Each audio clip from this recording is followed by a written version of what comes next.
Hi everyone, it's me, Hopefully Skinny, and I know, excuse me, I have a cold. I know it's been a very long time since my last update. I've been doing the videos, but I haven't posted them, and I'll get to the reason in a minute. But I'm not going to go into full details of my numbers, just because this video is not necessarily about my update, but I haven't done it for a while, so I will just give you my weight now, and currently at 256, so I'm losing weight.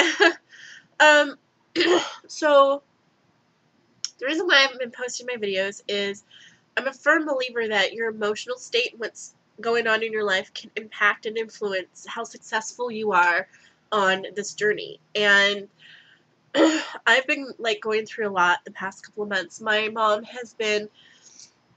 was diagnosed with cancer about not quite a year ago. It'll be a year next month. And they thought they got it all, but they didn't, and the chemo that she was on wasn't working, and they finally found something that was working, and she had an accident, and she caught sepsis, and since she caught sepsis about 2 months ago, she's just been kind of on a downward spiral rather quickly. And it became apparent about a month ago that to me, that I did not think that she was going to pull out of this. But we never had the talk. And there was never anything said. It was just something I felt and something I could see. My dad had been taking stellar care of her. Like, I could not have asked for a better husband for her. He sacrificed so much, and it wasn't a sacrifice. It was something he felt honored to do, and I'm very, very thankful for that. But I was lucky because when he absolutely had to go to work, I was able to sit with her for a few hours in the mornings and got to spend a little extra time with her that my siblings did not. So on March 3rd, March 4th was a Wednesday, sorry, March 4th, my dad came in from having to do some errands, and I was sitting with her at one of the times she was in the hospital, last time she was in the hospital, and I tell him goodbye, and I hug him, and I love him, and I hug my mom, and she's out of it. She doesn't know. Sometimes she didn't know who I was. And I leave, and just a few minutes after me leaving, my dad texts me and asks me for my email address, that he was going to email me.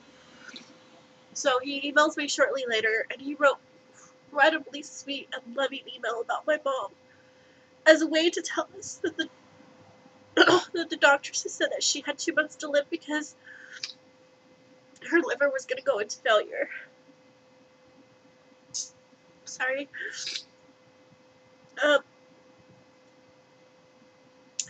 So he did say that they were going to bring her home on Friday, which was the 6th, and we went in and had a dinner with him on the 6th because it was kind of late.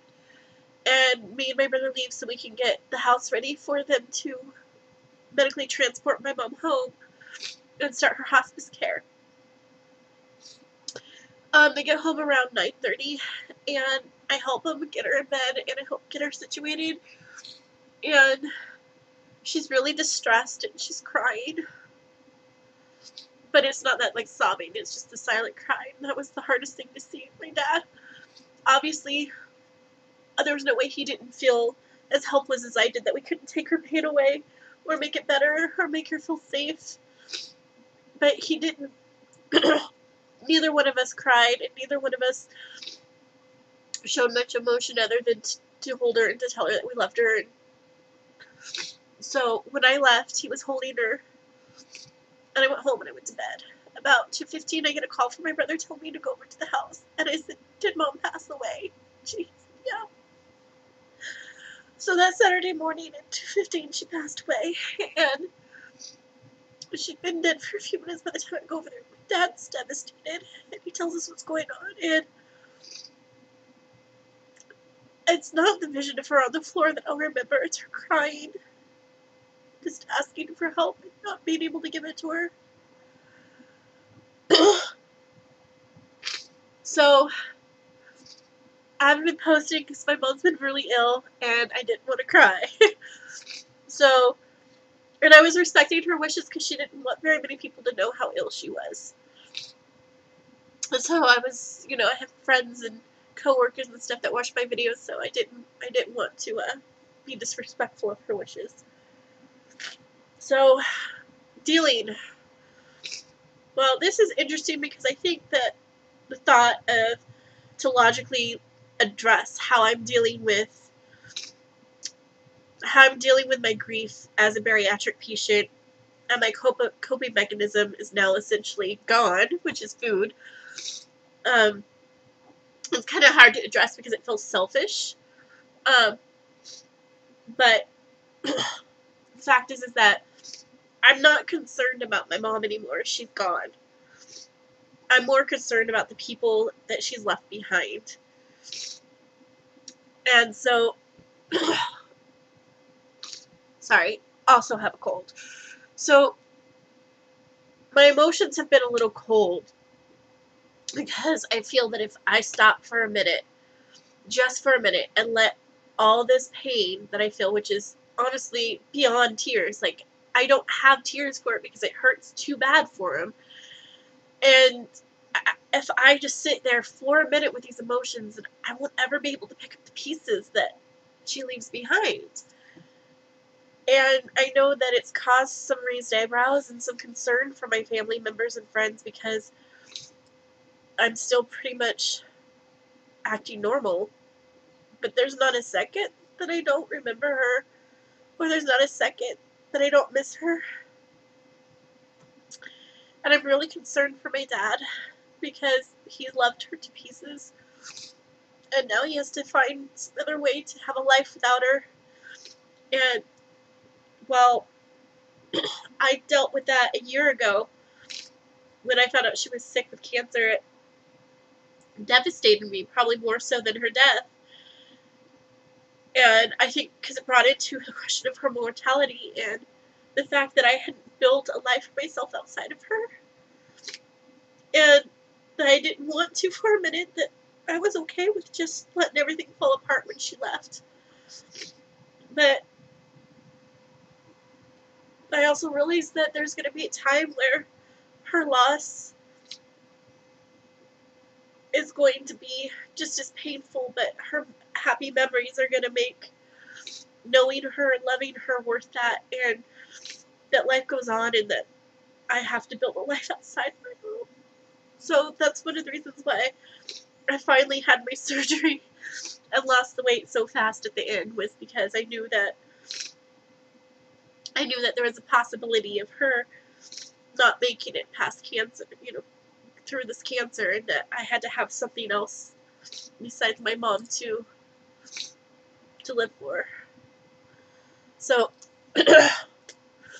dealing with it. I'm finding I'm picking up weird habits, like, not weird habits, just repetitive things. Like, I have a cold and I should be in bed right now in pajamas, and I should have my hair braided or messy or something, but instead I got up and took a shower and did my makeup and my nails and got dressed and put heels on, and I went outside and pulled weeds and raked leaves, and, like, it was like just a normal thing, and it just makes me feel normal, I guess. But when I was outside pulling weeds, I just remembered how insane my mom was about yards, and, like, every blade of grass had to be perfect, and pulling weeds had to be done by their roots. You couldn't just break them off if the dirt was too hard. You had to dig the roots out, and everything had to be perfectly edged, and she was so happy doing the yards, and I remember doing them with her even as an adult, and oh god, I hated it. Oh, because it wasn't just like clean the yards up, mow it, edge, pull the weeds. It was like hose down the house, perfectly edge everything, clean out the driveway, like, it was clean out the gutters in the street. It was everything, and I would give anything to have 1 more hour doing that with her. Like, can I have that hour right now to be out there doing her yards with her and dealing with her OC about her yards, but I'm not gonna get that time. And I guess her pain's over, so that's some consolation, right? Um, it's really hard with grief. It's hard with family with grief, definitely. It's hard sharing grief or to know what the other person needs to be supportive, because I think we're all kind of trying to think about each other, and it's hard not being mad at each other or lashing out at each other unreasonably, and it's just hard. I'm lucky, I feel, because I think I have more support because me and her had the same job and we had the same coworkers, so I get a lot of support from them. And I have wonderful friends. I have a lot of friends who care, and I want to say thank you to all of you guys for sending me crazy, stupid text jokes that are horribly cheesy, but just that you were thinking of me and trying to get me to laugh, or holding my hand and rubbing my back until I fell asleep, even though you had a horrible cold and later gave it to me. That's okay, I forgive you. Or just being there, letting me sleep with someone there so I'm not alone. Thank you. Thank you for spending time with me and taking me out when you think I need to be away from the house. Or just randomly checking on me. Thank you. It's appreciative and it's needed. And I know it doesn't look like I'm grieving, but I am. So those things are definitely needed and loved. For those of you that don't know my mom, let's see. She was incredibly generous. She would give whatever she had. I mean, she would expect the same in return too, because she was just like, you know, she loved everybody and she wanted everybody to love her. She was loyal to a fault, extremely loyal. She was funny and witty, and she loved to talk. She loved her job. She loved telling stories. She was a Stephen King fan, which I share. She passed that on to me.